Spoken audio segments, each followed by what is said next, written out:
Subscription کے button کو دبائیے اور ساتھ بیل آئیکن پر کلک کیجیے تاکہ آپ کو تمام ویڈیو فوراً مل سکیں۔ اس ویڈیو پسند آنے کی صورت میں اسے لائک، کمنٹ اور شیئر کرنا مت بھولیں۔ میں تمہیں یہ بھی بتا دوں کہ اس مقابلے سے پہلے میں مسلمانوں کے سالار کو انفرادی مقابلے کی دعوت دوں گا۔ اگر میں اسے زیر کرنے اور اس کا خاتمہ کرنے میں کامیاب ہو گیا تو میں یقین سے کہہ سکتا ہوں جنگ کی نوبت ہی نہیں آئے گی۔ اپنے سالار کے ہلاک ہونے پر مسلمان بددل ہو کر جن سرزمینوں کی طرف سے آئے ہیں ادھر ہی بھاگ جائیں گے۔ عمران بن بحرام، تم اس بات کو بھی تسلیم کرو گے کہ حملہ آور ہونے والے اور ہم دونوں عرب ہیں اور عرب کی لڑائی کو عرب ہی خوب سمجھتا ہے۔ ابن ابی عکا کے ان الفاظ پر عمران بن بحران بڑا خوش ہوا، کہنے لگا تم بالکل ٹھیک کہتے ہو، بے شک لوہے کو لوہا ہی کاٹتا ہے، لہٰذا میں تمہاری تجویز سے اتفاق کرتا ہوں۔ جب مسلمان عین التمر کے قریب آئیں تو تم عربوں کے لشکر کو لے کر عین التمر سے نکلنا اور اپنی تجویز کے مطابق مسلمانوں سے ٹکرانا۔ مجھے امید ہے فتح مند تم ہی رہو گے۔ ایرانی سالار عمران بن بحرام کی اس گفتگو سے عربوں کا سالار عکا بن ابی عکا خوش اور مطمئن ہو گیا تھا۔ پھر دونوں فصیل سے اترے اور مسلمانوں کا مقابلہ کرنے کے لیے بڑی تیزی سے اپنی تیاریوں میں لگ گئے تھے۔ خالد بن ولید اپنے لشکر کے ساتھ جب عین التمر کے نواح میں پہنچے تو اس سے پہلے ہی عربوں کا سالار اعلیٰ عکا بن ابی عکا عربوں کے ایک بہت بڑے لشکر کو لے کر شہر سے باہر پڑاؤ کر چکا تھا۔ جو ہی خالد بن ولید اپنے لشکر کے ساتھ اس کے سامنے آئے اس نے اپنے لشکر کی صفوں کو درست کرنا شروع کر دیا۔ شاید وہ اسی وقت جنگ کی ابتدا کرنا چاہتا تھا۔ دوسری طرف خالد بن ولید نے بھی فوراً اپنے لشکر کی صفیں درست کر لیں۔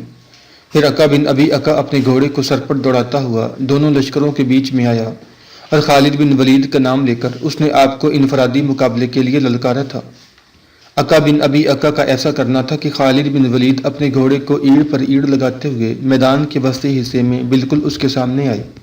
آپ کو دیکھتے ہی عکا بن ابی عکا تمرد، سرکشی، گھمنڈ اور تکبر کا اظہار کرتے ہوئے کہنے لگا کہ تم ہی خالد بن ولید ہو۔ جواب میں آپ نے اس بات میں جواب دیا تو وہ پہلے جیسے لہجے میں کہنے لگا میں عکا بن ابی عکا ہوں، بڑے بڑے سرکشوں، بڑے بڑے سورماؤں کو اپنے سامنے زیر کرنے کی ہمت اور جرت رکھتا ہوں۔ اس سے پہلے تم لوگوں کا ایسے لوگوں سے سامنا ہوا جو اخلاقی وحدت سے عاری تھے، بے انقلاب اور بے عزت تھے۔ جن لوگوں کو تم نے زیر کیا وہ حیات و موت کی کشمکش سے نا آشنا اور بنجر زمین جیسے بیکار تھے۔ اسی بنا پر تم لوگ ان پر غالب رہے، وہ اپنی کمزوری، اپنی شکست اور ہزیمت کی وجہ سے تمہاری سرفرازی کا باعث بن گئے۔ اس سے قبل تمہارا واسطہ ایسے لوگوں سے نہیں پڑا ہوگا جو سمندر سے ساحل کی طرف بھاگتی لہروں اور سرکش دریاؤں کی طرح حملہ آور ہوتے ہیں، جو تنگ نکیلی گھاٹیوں اور سخت چٹانوں کے اندر قاسے دل پر آتشی لمحہ بن کر وارد ہو جاتے ہیں۔ مسلمانوں کے سالار ہم لوگ موروثی اور تمدنی اوہام اور تعصب کے مرض کا علاج کرنا بھی جانتے ہیں، دشمن کی قطع و برید کے ہنر سے بھی واقف ہیں۔ ہم وہ لوگ ہیں جو وقت کے آغاز سے لے کر اب تک زمین کے چیٹڑے اڑا دینے والے طوفانوں کی طرح اپنی مخالفوں پر حاوی اور اپنی فتح کو یقینی بناتے رہے ہیں۔ عکا بن ابی عکا جب خاموش ہوا تو اس کی طرف بڑے غور سے دیکھتے ہوئے خالد بن ولید کہنے لگے تم کچھ بھی نہیں کر سکتے، سب کچھ کرنے والا میرا خدا ہے۔ دیکھ میرے خدا جیسا کوئی خدا نہیں جو بے انت کو انت، بے نشان کو بانشان، بے نام کو نامور اور بے ضمیر کو باضمیر بنا کر رکھ دیتا ہے۔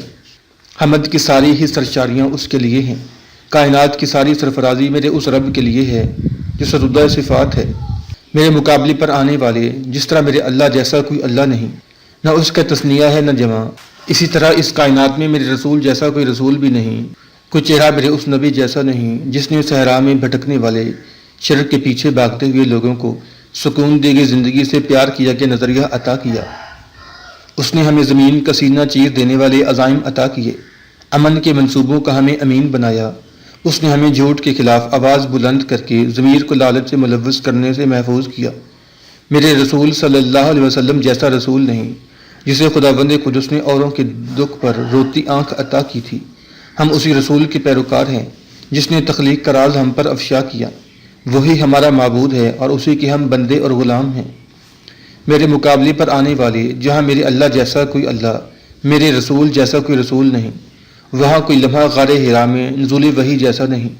اس لمحے نے ہمیں قدیم گمشدہ اساطیری روایتوں سے نکال کر خدائے واحد کی بندگی عطا کر کے ہمیں ساقہ بدوش بنا دیا۔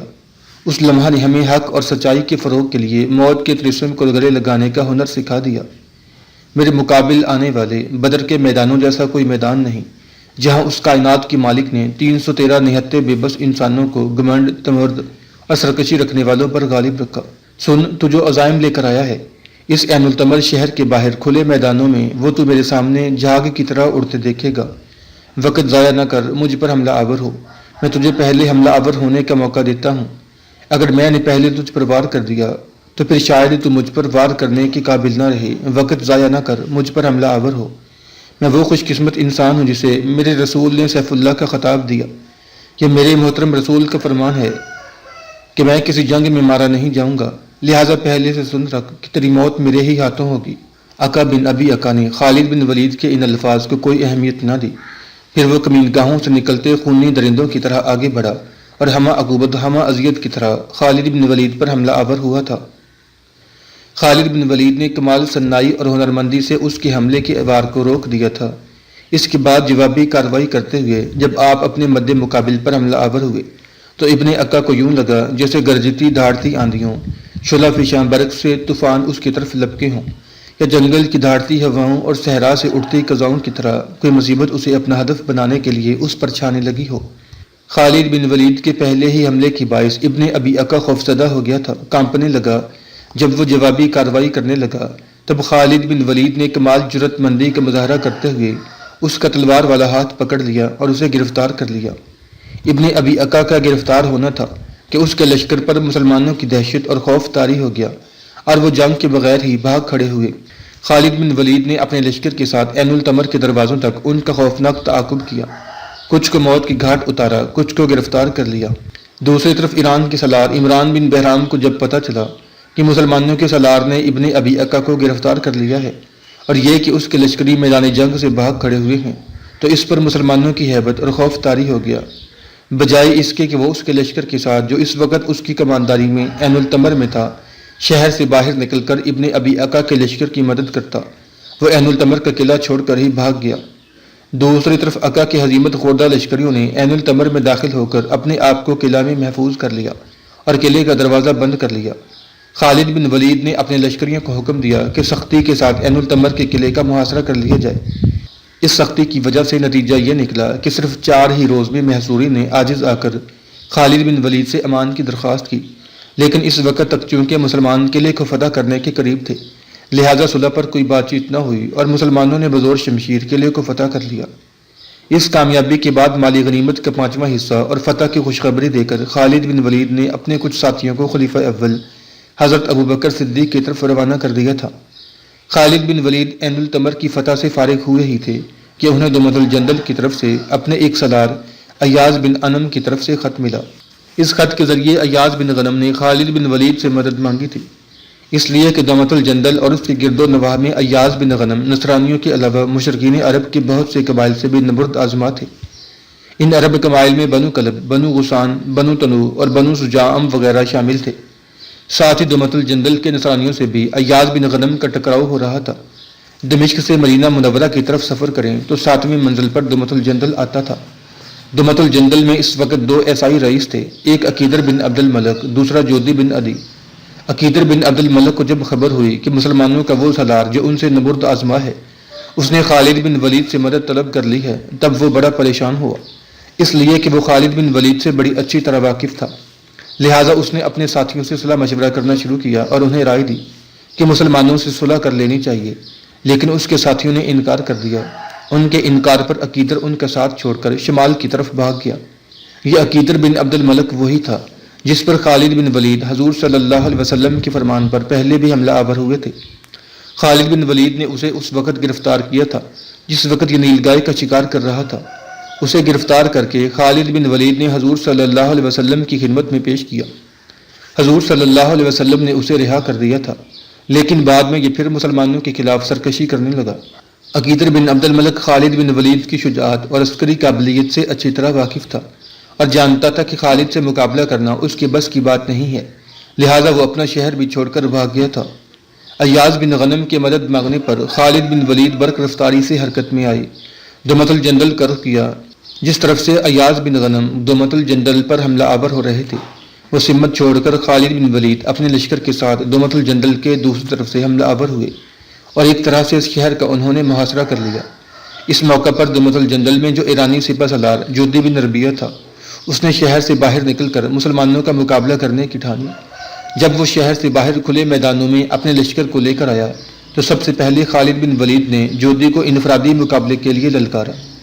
جودی بن ربیہ جو ہی انفرادی مقابلہ کرنے کے لیے میدان میں اترا، خالد بن ولید بے محابہ اس کی طرف اس طرح بڑھے جیسے اس کی تلوار ان پر کوئی اثر ہی نہیں کرے گی، اور بلا تامل اور بغیر کسی خوف کے آگے بڑھ کر انہوں نے جودی بن ربیہ سے اس کے ہتھیار چھین لیے اور اسے گرفتار کر لیا۔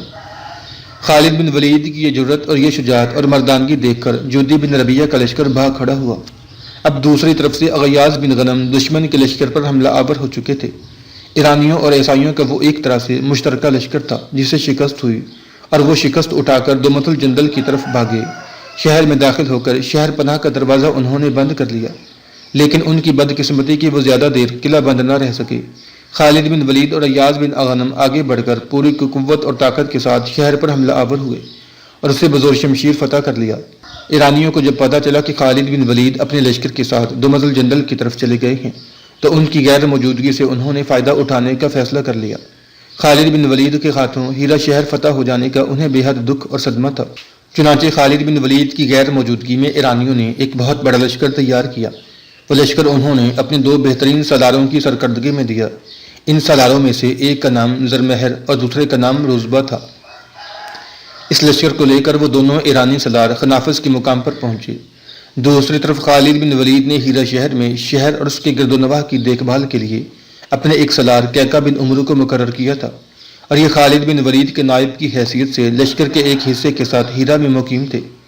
کیکا بن عمرو کو جب خبر ہوئی کہ خالد بن ولید کی غیر موجودگی سے ایرانی فائدہ اٹھانا چاہتے ہیں، ان کا ایک لشکر ہیرا کی طرف پیش قدمی کرتے ہوئے خنافس کے مقام پر قیام کیے ہوئے ہے، تو وہ بھی اپنے لشکر کے ساتھ ہیرا سے نکلے اور خنافس کے میدانوں کا رخ کیا۔ ایرانیوں کی بدقسمتی کے اس دوران تک خالد بن ولید دمت الجندل کی مہم سے فارغ ہو چکے تھے، اور اب وہ وہاں سے نکل کر اپنے لشکر کے ساتھ ایرانیوں کے شہر مدائن پر حملہ آور ہونے کے لیے پیش قدمی کر رہے تھے، اور مدائن کی طرف وہ اس شاہراہ پر سفر کر رہے تھے جو ہیرا سے ہو کر مدائن کی طرف جاتی تھی۔ راستے میں خالد بن ولید کو خبر ہو گئی کہ ایرانیوں کے دو سالار زرمہر اور روزبہ ہیرا شہر واپس لینے کے لیے پیش قدمی کر رہے ہیں، اور خنافس کے مقام پر انہوں نے پڑاؤ کیا ہے، لہٰذا آپ بڑی تیزی سے ان میدانوں کی طرف بڑھے۔ لیکن ان کے وہاں پہنچنے سے پہلے آپ کے نائب کاکا بن عمرو اور ایک دوسرے صحابی ابو لیلہ اپنے لشکر کو لے کر ایرانیوں کے مقابل آئے، اور دونوں لشکروں کے درمیان خنافس کے مقام پر ہولناک جنگ ہوئی۔ مسلمانوں کے لشکر کے مقابلے میں ایرانیوں کا لشکر بہت بڑا تھا، لیکن مسلمان مجاہدوں نے ایسی جانثاری، ایسی سرفروشی کا مظاہرہ کیا کہ پہلے ہی حملے میں انہوں نے دشمن کے لشکر کے 2/3 حصے کو کاٹ کر رکھ دیا تھا، اور باقی ماندہ 1/3 لشکر میدان جنگ سے بھاگ کھڑا ہوا تھا۔ بھاگنے والے اس ایرانی لشکر نے اس سے مت رخ کیا تھا جہاں ان کا ایک اور سالار ایک بہت بڑے لشکر کے ساتھ پڑاؤ کیے ہوئے تھا، اور اس ایرانی سالار کا نام محوزان تھا۔ بھاگتے ہوئے لشکر کا ابو لیلہ نے اپنے ساتھیوں کے ساتھ تعاقب کیا اور انہیں خوب نقصان پہنچایا۔ اب شکست خوردہ ایرانی اپنے سالار محوزان کے پاس جمع ہونا شروع ہو گئے تھے، جس نے اس وقت ایک خاصے بڑے لشکر کے ساتھ مزیح کے مقام پر قیام کیا ہوا تھا۔ خالد بن ولید جو بڑی تیزی سے کیکا اور ابو لیلہ کی مدد کے لیے آگے بڑھ رہے تھے، انہیں راستے ہی میں خبر ہو گئی کہ کیکا اور ابو لیلہ نے دونوں ایران سالاروں زرمہر اور زوربہ کو شکست دی ہے، اور اب وہ اپنے تیسرے سالار محبوزان سے جا ملنے کے لیے مسیح کی طرف چلے گئے ہیں۔ خالد بن ولید کے مخبر انہیں سارے حالات کی خبر دے رہے تھے، لہٰذا آپ نے تیز رفتار قاصد کیکا اور ابو لیلہ کی طرف بھجوائے اور انہیں پیغام بھیجا کہ فلاں دن وہ اپنے لشکر کے ساتھ مسیح کے میدانوں کے قریب پہنچ جائیں۔ آپ نے یہ بھی پیغام بھیجا کہ میں بھی اپنے لشکر کے ساتھ وہاں پہنچ جاؤں گا۔ اس دوران تک ایرانی سالاروں نے کچھ مشرکین اور عیسائی عربوں کو بھی اپنے ساتھ ملا لیا تھا۔ اس طرح انہوں نے اپنی طاقت اور قوت میں خوب اضافہ کر لیا تھا۔ طے شدہ دن اور وقت کو خالد بن ولید مسیح کے میدانوں میں پہنچے، دوسری طرف کیکا اور ابو لیلہ بھی اپنے لشکر کے ساتھ وہاں پہنچ گئے۔ اس طرح مسیح کے میدانوں میں پہنچنے کے بعد ابو لیلہ اور کیکا سے خالد بن ولید نے مشورہ کیا۔ پھر تینوں سالار پورے لشکر کو 3 حصوں میں بانٹ کر 3 مختلف اطراف سے دشمن پر حملہ آور ہو گئے تھے۔